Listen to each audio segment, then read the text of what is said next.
To learn more about how to set the Sabbath mode on your 4-door refrigerator, here are our top tips. Sabbath mode is a feature that disables portions of the appliance in accordance with the weekly Sabbath and other religious holidays within the Orthodox Jewish community. To enter Sabbath mode, simultaneously press and hold both the minus and temperature keys for 5 seconds. SB will appear on the appliance control display indicating that Sabbath mode is on. To exit Sabbath mode, simultaneously press and hold the minus and temperature keys for 5 seconds. The appliance control display will show all icons.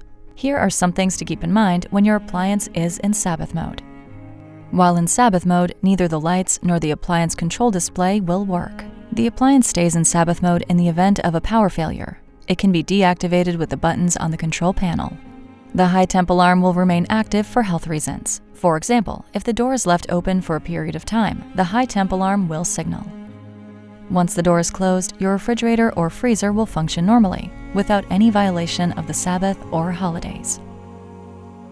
For more information and tips, reference your use and care manual or visit us online on the Electrolux website. For better living, Electrolux.